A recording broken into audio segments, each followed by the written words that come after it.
Okay, so let's move on. Let's go on to the trim. Now, there's 3 different types of trim. There's trim in general, there's L trim, and there's R trim. So let's go ahead and say string trimmed equals trim, and that is string here. Ooh, string.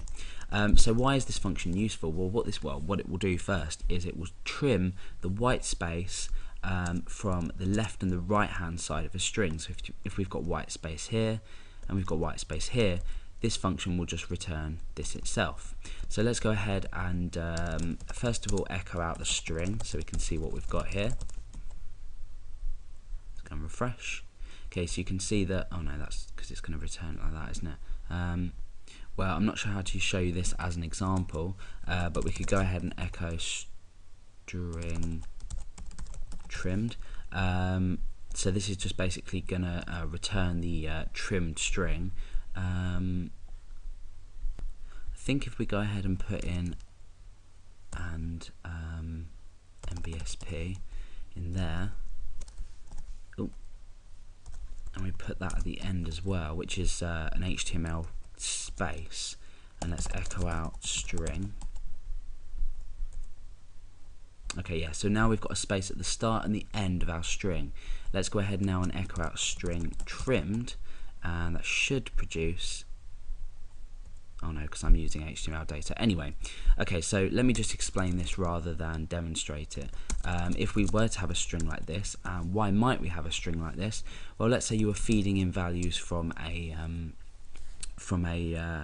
text file, for example, and you'd use, say, an explode function to get each value separated by a comma into a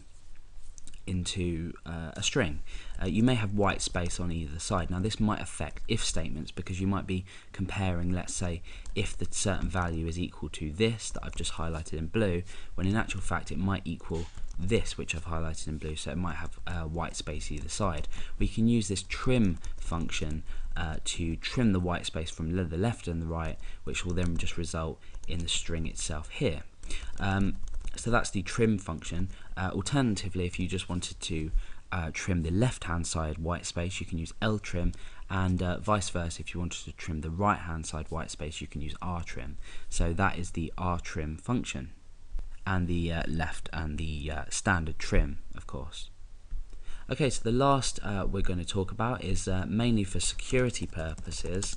Let's go ahead and say string is equal to this is a string. Maybe in here we could, yeah, well, we'll leave it as now. This is the add slashes function. So slashes equals add slashes, and we'll supply that with the string. So let's go ahead and echo out string slashes to see the result that we've got. Okay, nothing at the moment. Now let's go ahead and add in image source equals something, so image.jpg, for example. Now the first thing is when we test this, you'll see that it's added slashes before this and this double quotation mark. No, it hasn't. So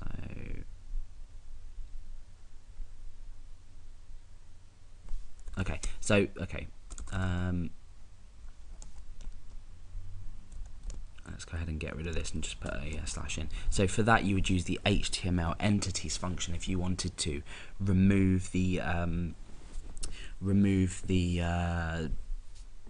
you know, the HTML code as a whole. So let's go back to that actually, and we'll use the HTML entities function in here, and let's go ahead and refresh.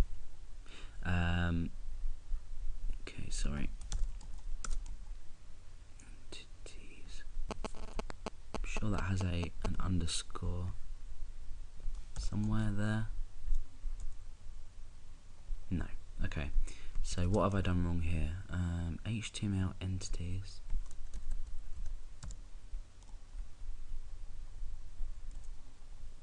There we go, that was my spelling. So you can see now that we've produced a string with this data here. So what we've done is we've used the add slashes to add slashes just in here. Let's go ahead and remove this add slashes function. and you can see that that's just produced it on its own. So why is this HTML entity, why is this add slashes function useful? Well, it's useful so we don't pass anything that we don't want to. For example, with SQL injection, which I do have another video on, so go ahead and watch that if you haven't already.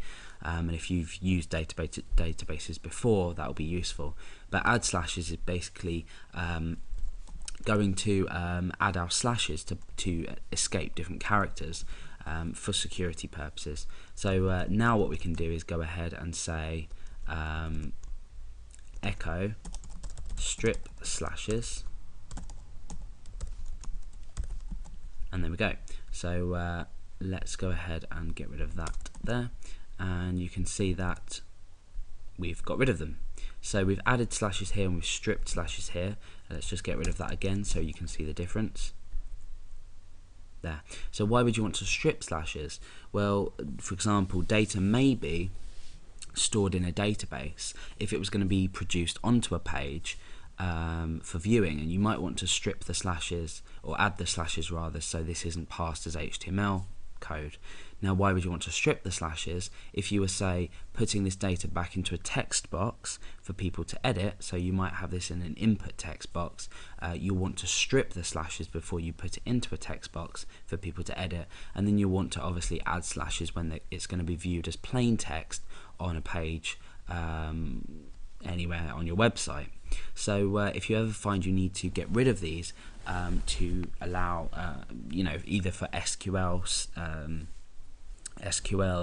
query security, or just to display data on your page securely, then the add slashes is the function to use, and to remove this is strip slashes, which will then allow you to view the plain data. So that's a short collection of string functions in PHP. There are many more. You can go to the PHP manual at php.net, have a look through the string functions, but these are the ones that I tend to use. Apart from the string reverse, I tend to use on a regular basis when I'm coding. So yeah, they're the string functions in PHP.